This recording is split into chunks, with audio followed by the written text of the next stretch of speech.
Right now, your Toyota is doing things you never asked it to do.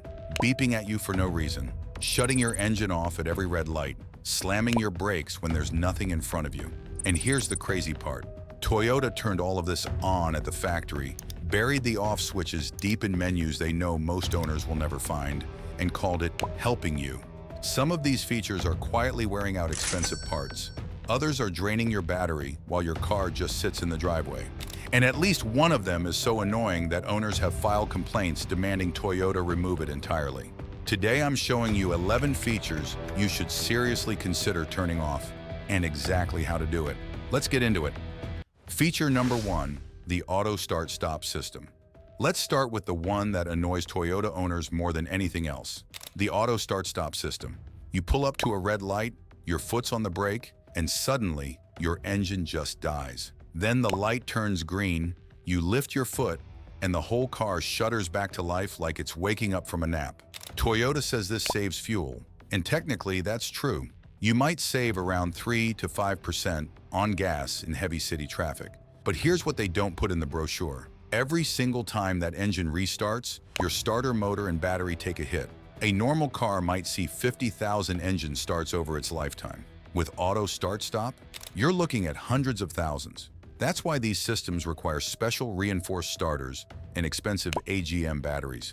And when that battery dies, you're not paying $100 for a regular one. You're paying 2 to 3 times more. And think about when this feature kicks in the most. Stop-and-go traffic on a hot day. Your engine shuts off, your AC compressor slows down, and within seconds the air blowing at you starts getting warm. In summer, this feature basically punishes you for sitting in traffic.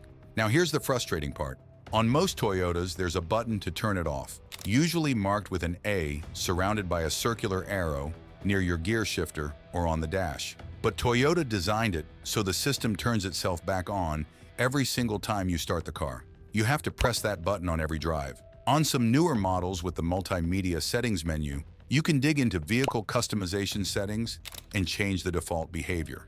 And if your model doesn't allow it, some owners use dealer-level customization or a simple plug-in module that remembers your preference. Either way, if you value your starter, your battery, and your sanity, this is the first thing to switch off. Feature number 2, lane departure alert with steering assist. Have you ever felt your steering wheel move on its own, like an invisible hand just grabbed it? That's Toyota's lane departure alert with steering assist, and it fights drivers every single day. The problem is simple. The system can't read your mind. It doesn't know you're dodging a pothole. It doesn't know you're giving a cyclist extra room. It just sees you crossing a line and tugs the wheel back, sometimes at the worst possible moment. And on older roads with faded markings, it starts guessing where the lane is and steering based on that guess. Plenty of owners describe the exact same feeling, that half second of panic when the car steers itself and you don't know why. A safety feature that startles you isn't making you safer. Turning it off takes seconds. On most Toyotas, press and hold the lane assist button on your steering wheel, the icon with a car between 2 lines, and steering assist shuts down. Or better yet, go into your safety settings menu and disable only the steering correction while keeping the warning beep. You still get alerted if you drift, but your car stops wrestling you for control of the wheel. Feature number 3, automatic high beams.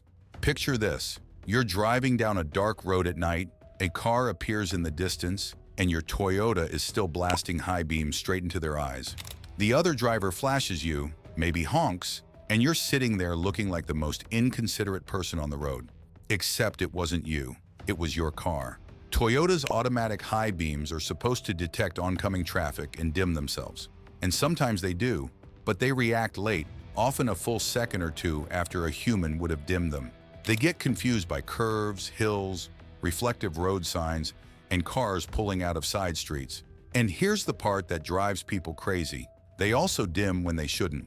A reflective sign, a mailbox, even streetlights can trick the system into cutting your high beams right when you actually need them on a pitch-black road. So you end up with the worst of both worlds, blinding other drivers when the system is slow and losing visibility when it's oversensitive. Shutting it off is simple. On most models, there's an auto position on your headlight stalk with a small high beam button or ring. Switch out of the auto high beam mode and you're back in control. On newer Toyotas, you can also find it under the vehicle settings in your multimedia screen and disable it permanently. Your hands have been dimming high beams just fine for 100 years. Trust them. Feature number 4, the parking sensor, beeping overload.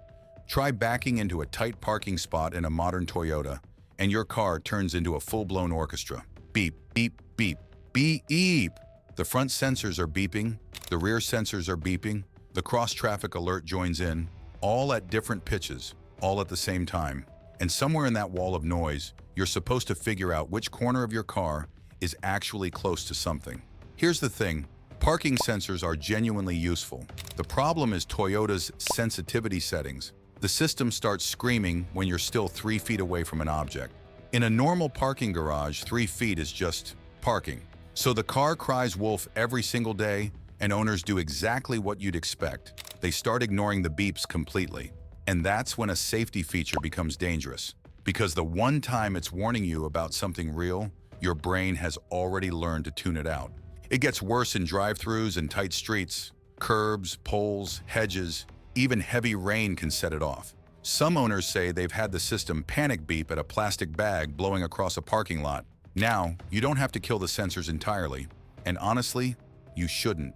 Go into your vehicle settings, find the parking assist section, and do 2 things. Lower the volume and reduce the detection sensitivity or range if your model allows it. On most Toyotas, you can also press the parking sensor button, the icon with a P and sound waves, to toggle the system when you don't need it. Keep the protection, lose the panic attack. Feature number 5, the Smart Key's always-on signal. Remember in the intro when I said one of these features drains your battery while your car just sits in the driveway? This is it. Your Toyota's Smart Key system never sleeps. Even when the car is parked and locked, it's constantly sending out a signal, searching for your key fob, hundreds of times a day, every day. Walk near your car with the key in your pocket and the doors unlock. Convenient? Sure. But that convenience has 2 hidden costs. First, the battery drain. That constant scanning slowly eats away at your 12-volt battery. Drive daily and you'll never notice. But leave your Toyota parked for 2 or 3 weeks, a vacation, a work trip, and there's a real chance you'll come back to a car that won't start. It also drains your key fob battery faster, which is why so many owners find themselves replacing fob batteries way more often than they expected. Second, and this one's more serious, relay theft. Thieves use cheap signal boosters to capture your fob signal right through the wall of your house, trick the car into thinking the key is next to it, and drive away. No broken glass, no alarm. Toyotas are consistently among the most targeted cars for this exact attack. Here's what most owners don't know. Toyota built in an off switch. On most models, hold the lock button on your fob while pressing unlock twice, and the fob signal shuts off completely until you press a button again. Some newer models also let you disable the smart entry system in the vehicle settings menu. Do it before long trips. Do it every night if you park on the street. Your battery and your insurance premium will thank you. Feature number 6, the pre-collision system's phantom braking. You're driving down the highway, nothing in front of you, and suddenly your Toyota slams the brakes on its own. Your seatbelt locks, your heart stops, and the car behind you nearly ends up in your trunk. Welcome to phantom braking, the scariest false alarm in modern cars. Toyota's pre-collision system uses a camera and radar to detect obstacles and brake automatically. When it works, it genuinely saves lives. The problem is when it sees things that aren't there. Shadows from overpasses, cars parked on the edge of the road, steam from a manhole, a plastic bag, sharp curves where a guardrail lines up just wrong. Owners have reported hard, unexpected braking events at highway speed, and there have been formal complaints and investigations into exactly this behavior across multiple models. And think about the physics for a second. An emergency brake at 70 miles an hour with a truck behind you isn't preventing an accident. It's causing one. Now, I'm not telling you to turn this system off completely, and honestly, you shouldn't. When it's right, it reacts faster than any human. What you should do is take it off its hair trigger setting. Go into your safety settings menu, find pre-collision system, and you'll see a sensitivity option, usually far, mid, and near. Set it to the lowest sensitivity. The system still protects you in a real emergency, but it stops panicking over shadows. You get the airbag level protection without the heart attack level false alarms. Feature number 7, The climate control's hidden AC habit. Here's something most Toyota owners have no idea about. When your climate control is in auto mode, your air conditioning compressor is running almost all the time. Yes, even in winter. Even when you're blasting heat, the system runs the AC compressor in the background to dehumidify the air and keep your windows from fogging. Sounds smart, right? It is, sometimes. The problem is that auto mode makes that decision for you constantly, whether you need it or not. And your AC compressor is not a part you want working overtime. It's one of the most expensive components in your entire climate system. When it fails, you're typically looking at a repair bill between $1,000 and $1,500 once you add refrigerant, labor, and the parts that usually get replaced along with it. On top of that, a running compressor puts extra load on your engine, which quietly eats into your fuel economy all year round. You're paying for it at the pump, and you don't even know it. Now, to be fair, the compressor does need to run occasionally to keep its seals lubricated. Never using it is also bad. The point is, control. So here's what to do. Get out of full auto dependence. When you're running heat on a dry day and your windows aren't fogging, look at your climate panel. If the AC indicator light is on, press the AC button and turn it off. The heat keeps working exactly the same. Use the compressor when you actually need it, cooling and defogging, instead of letting the car run it around the clock. That one habit can add years to the most expensive part of your climate system. Feature number 8, the seatbelt reminder for your groceries. Ever put a grocery bag on your passenger seat and had your Toyota beep at you for 10 minutes straight? The seatbelt reminder doesn't know the difference between a passenger and a bag of dog food. If there's weight on the seat, it wants that seat buckled, and it will chime and chime and chime until you pull over and buckle in your groceries like a family member. A backpack, a laptop bag, a case of water, even a heavy jacket can trigger it. And the sensor is sensitive enough that owners deal with this constantly. Now let me be crystal clear. Always wear your seatbelt. That's not up for debate, but your groceries don't need one. On many Toyota models, you can adjust or disable the passenger seat reminder through the settings menu, and dealers can reconfigure it as well. Or use the simplest fix of all.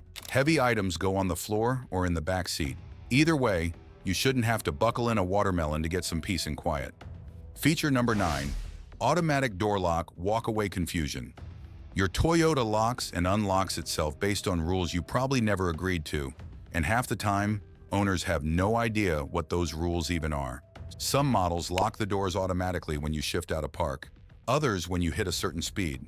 Some unlock everything when you shift into park, others only the driver's door, and newer models with walk-away lock will lock themselves when you step away, or at least when they think you've stepped away. Stand next to your car loading groceries into the trunk, and it might lock with your phone, your wallet, or worse, your keys still inside. Owners have been locked out in their own driveways by a car trying to be helpful. And there's a real safety angle to the unlock side too. If your car unlocks all 4 doors the moment you shift into park, then every time you stop in a dark parking lot, anyone standing nearby has access to your back seat before you've even looked up. The good news, this is one of the most customizable systems in your Toyota. Go into vehicle settings, find door lock settings, and take 5 minutes to set it up your way. Choose driver door only unlock, adjust when auto lock kicks in, and if your model has walk-away lock and it's caused you trouble, turn it off. Your door locks should follow your rules, not surprise you with theirs. Feature number 11, connected services.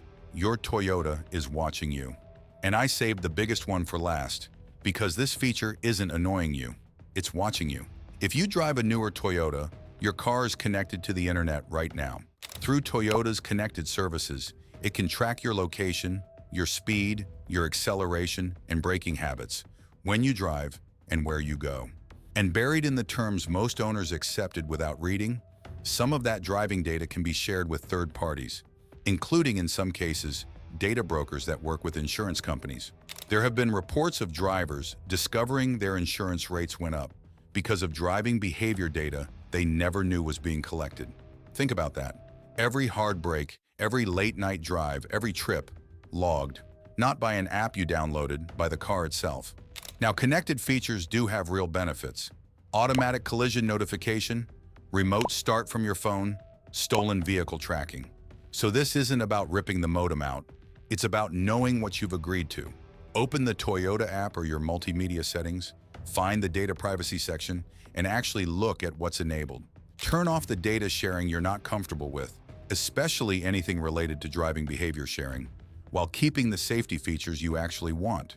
You can also review your privacy settings on Toyota's owner portal. Your car should work for you, not report on you. So there you have it.